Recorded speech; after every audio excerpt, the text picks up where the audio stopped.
You know what Estee Lauder was doing when she built a company on this firm belief that every woman can actually be beautiful? You know what Steve Jobs was doing when he said you could, in fact, have 1,000 songs in your pocket? Or you know what anyone who's starting a business means or says when they said that I want 100,000 women to quit their jobs and stay home with their children, or I want to take the stigma out of sex or period, or any of those big, massive, audacious beliefs. When people make that claim, that is the first characteristic that makes them inspirational. And in today's session of 30 days of persuasion, I'm going to give you 3 characteristics that make you an inspiration for everyone.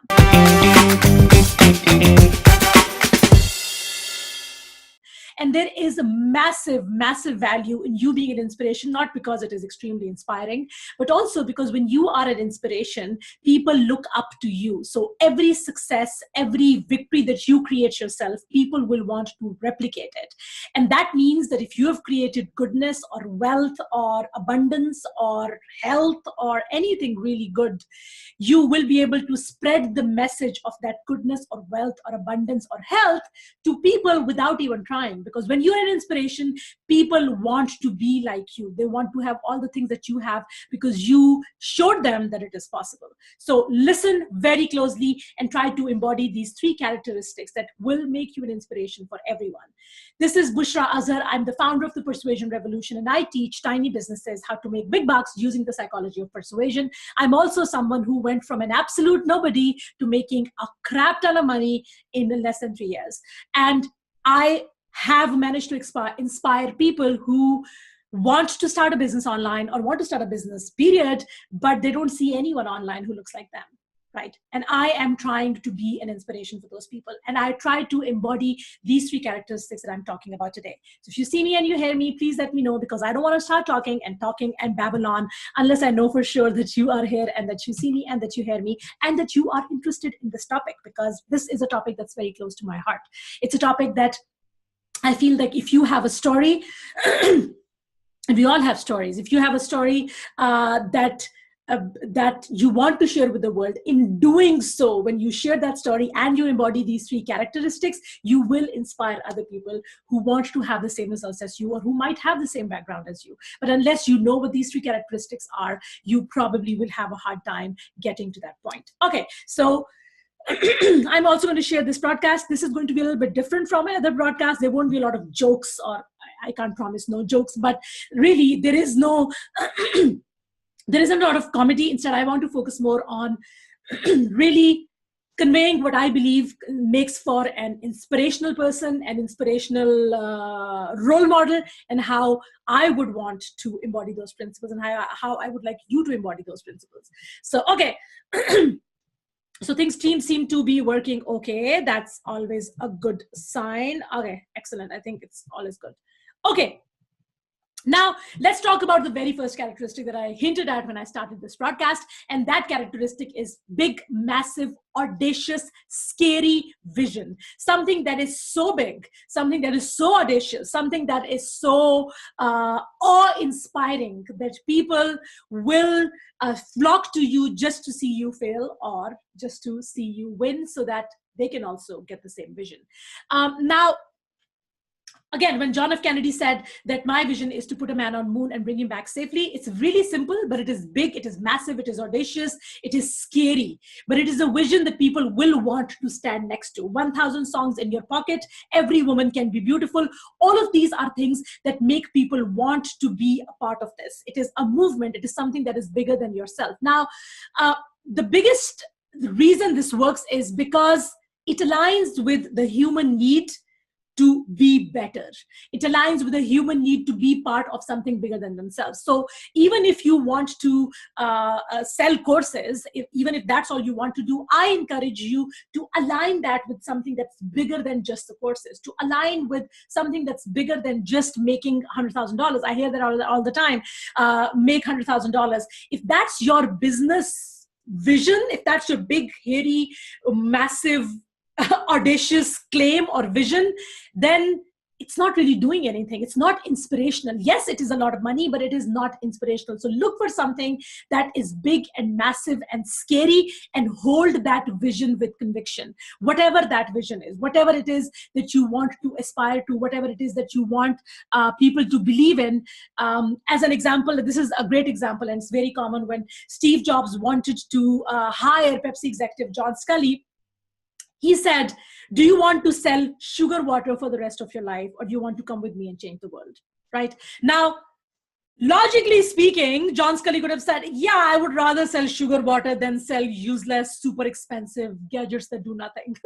But you know what I mean? It's the way you phrase it. You're talking about being a part of something that's bigger than yourself. And it has changed the world in so many ways that we could not have imagined if Apple had not been Apple, really. So try to position your products or your services or whatever you're doing, even if you're creating websites, try to position it as part of something bigger, a bigger vision. So Estee Lauder, again, going back to the same example, what was she doing? She was just mixing creams in her kitchen, but she founded a company and she positioned it as her belief that every woman can be beautiful. And that company grew to $800 million in 2012, simply because it was part of something bigger. Now, I'm not talking about a marketing slogan. I'm talking about your ethos when it comes to why am I doing the work that I'm doing? What does it serve? What bigger purpose does it serve? Whatever you want to do. So like I said, I want to change the face of online business gurus. There are no online business gurus, at least at my level, at my income level, who are female, who are brown, who are not native English speakers, who do not live in the typically, the Western countries, because typically most of those people who are making a lot of money, they either originate from or live in UK, US, Australia, Canada. So, typical Western countries, typically developed countries. So I want people like me, who look like me, who sound like me, who have the same background as me, to be able to look at this online business space and think, you know what? It's totally possible for us to do it, because look, she did it. So that is really what I aspire to be. Whatever your bigger vision is, find it and then start using it in your marketing. So that was number one, big, massive, audacious, scary vision that's bigger than yourself. Second characteristic that makes you an inspiration for everyone is possibility. Possibility. Now, this possibility is what makes people fall for people like, or find people like Tyra Banks, for example, inspirational. She is a Harvard Business graduate. Selena Gomez just got diagnosed with lupus, or maybe she was diagnosed with lupus before, but I think she had a kidney transplant or one of those major, massive surgeries a few weeks ago.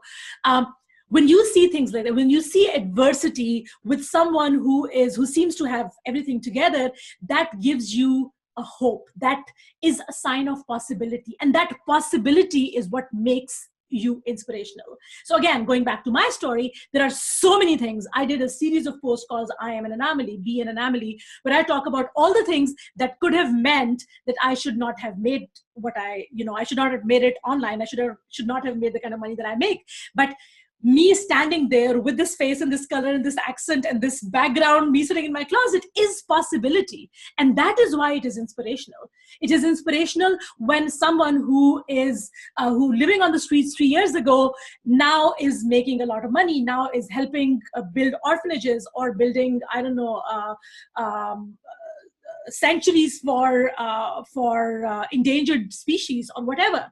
If that's what they want to do, that is inspirational.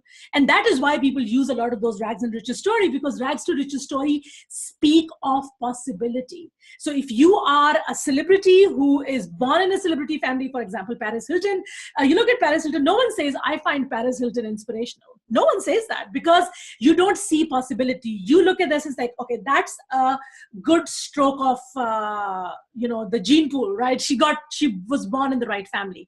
But when someone like us, someone who didn't have things going for her, someone who didn't have any resources or any need to actually get the kind of results that she has or he has, then that speaks to our need for validation. That tells us, oh, there is a possibility. So again, what I want you to do is I want you to look at any parts of your story that actually convey that beyond all odds. Now, it doesn't mean I don't have a rags to riches story. I was financially very comfortable when I started this business, but I have other aspects of my story that actually speak to that possibility, that need for possibility. So talk about those. You need to dig into your story and find elements in your story that actually make people think, oh my God, if she can do it, I can too. Whatever that is. Maybe you were a six-figure plus marketing executive at a Fortune 500 company, and you decided to ditch it all and then start something from scratch, start a diaper business, for example.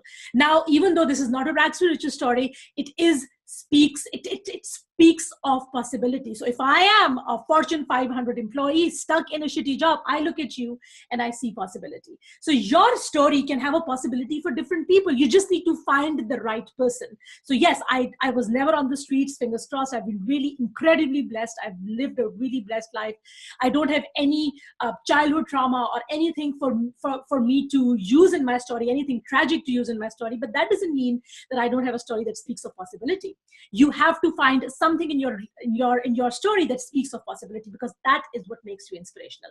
Thing number 3, and that is really I know, because this will come across as, and I have had these people, I don't want to do this, that makes me uncomfortable. But things that make you inspirational, they have one third characteristic that you need to talk about, and that is some common enemy. And not just in business. All the rebellions, all of these revolutions that have started, wars, genocide, everything, both good and bad, that rallying up for a cause, that only happens when there is a common enemy. You cannot even watch an inspirational movie without a common enemy. And I recommend you to go watch the movie Sully. This is a movie about a pilot who landed a plane that was on fire, but he managed to land it on which river? One of those rivers.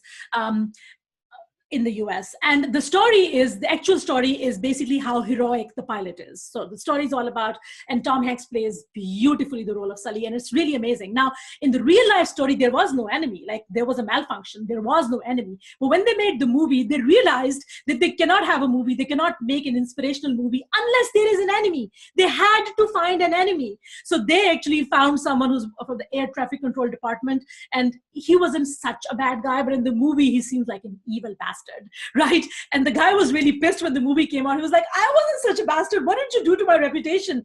But really, this is what inspirational stories are all about. They have to have a common enemy, because unless you have a common enemy, you cannot spark anger or outrage. You cannot have that sheer outrage against a certain enemy. Now, if you don't have an enemy, in my case, my enemy is all those purus. All of those purus claiming you need to spend thousands. All of those purus claiming you need to have a coach and a website and this and this and this, which I don't think you need to make money. I just need, I talk about something completely different. So my enemy, when I talk about an enemy, it's not a person, it's an idea.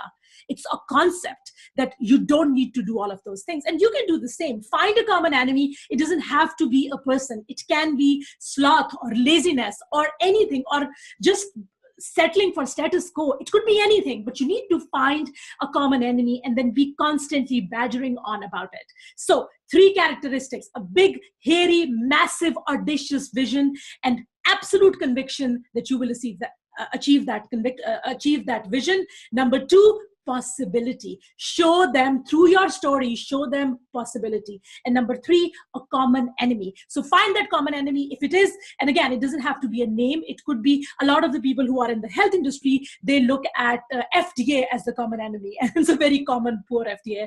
You see that, or the pharmaceutical industry. Whatever your common enemy is, you have to talk about the common enemy and then spark outrage, sheer outrage against the common enemy, because that is what inspirational stories are made of. Without a common enemy, there are no inspirational stories. I just gave you the example of Sully. Go check out the movie. The movie is amazing. But also, go check out my book. Because if you want to become a persuasion powerhouse, if you want to be someone that people constantly look up to, if you want to make sure that every sentence that comes out of your mouth, people are hanging on to it for dear life, then you need to go check out my book. It's an international best-selling book. It's called Mass Persuasion Method. When you buy the book, you get $800 worth of bonuses. It's available at It's available on Amazon, but if you want to claim the bonuses, you should go to bit.ly/mpmbook. I will leave the link after I'm done with the session, but please go check out the book, get a copy. I promise you will not be disappointed. And if you are still sticking around, thank you, because I've been talking on forever. Please leave a comment to let me know what was your biggest takeaway from this lesson. And also take a moment to share this, because I know that there are people who need this lesson, not the typical fluff, but an actual tangible takeaway on how you can be more inspirational. Hello, YouTube. Did you enjoy this session? I'm sure you did. Please give me a thumbs up or subscribe to the channel so I know that you actually enjoyed it. And if you want to get a copy of my international best-selling book on how to be more persuasive, then go check out Mass Persuasion Method and also claim your bonuses, bit.ly/mpmbook. The link will be with the description, but I'm really glad that you took the time to come hang out with me today. I'm honored, and I will see you tomorrow with another session, but I would like to see your face in the subscribers, because that will make my day, really. Bye-bye.